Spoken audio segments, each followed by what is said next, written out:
Hello friends, welcome to தனியா தஞ்சாவூர் சமையல். இன்றைக்கி நம்ம என்ன பார்க்க போகிறோன்னா, ஹோட்டல் ஸ்டைலில் ரொம்பவே டேஸ்டியான தக்காளி சட்னி எப்படி செய்யலாங்கிறத பார்க்கலாமா. தக்காளி சட்னி செய்கிறதுக்கு அளவுகள் கரெக்டாக இருந்தால் தான் சட்னி டேஸ்ட்டும் நல்லாயிருக்கும். வெங்காயம் தக்காளியோட அளவுகள் கரெக்டாக இருக்கணும்.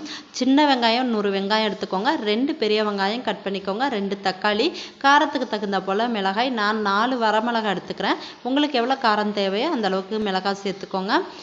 எண்ணெய் நல்லா சூடானதுக்கப்புறம் காஞ்ச மிளகாவை சேர்த்துக்கலாம். காஞ்ச மிளகாய் சேர்த்து நல்லா வறுபட்டதுக்கப்புறம் கட் பண்ணி வச்சுருக்கிற வெங்காயத்தை சேர்த்துக்கோங்க.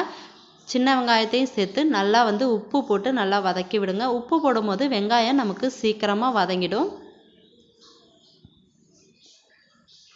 வெங்காயம் நல்லா கண்ணாடி பதம் வரணும். அந்த அளவுக்கு நல்லா வெங்காயத்தை வதக்கி விடலாம். இந்த அளவுக்கு நல்லா வெங்காயம் வதங்கினதுக்கப்புறம் தக்காளி சேர்த்துக்கோங்க.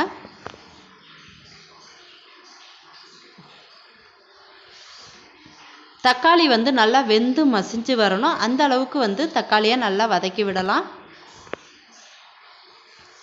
தக்காளி வெங்காயம் எல்லாம் நல்லா வதங்கி வந்துருச்சு. அவ்வளோதான். அடுப்பை ஆஃப் பண்ணிவிட்டு நல்லா சூடு ஆறுனதுக்கப்புறம் மிக்சி ஜாரில் சேர்த்து அரைச்சிட்டு வந்துடலாம்.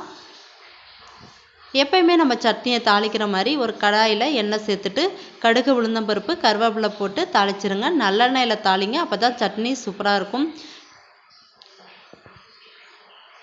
இந்த வீடியோ உங்களுக்கு பிடிச்சிருந்தா வீடியோவை லைக் பண்ணுங்கள். மறக்காமல் நம்ம சேனலை சப்ஸ்கிரைப் பண்ணுங்கள். உங்கள் ஃப்ரெண்ட்ஸ் அண்ட் ஃபேமிலியோட ஷேர் பண்ணிக்கோங்க. தேங்க்யூ ஃபார் வாட்சிங்.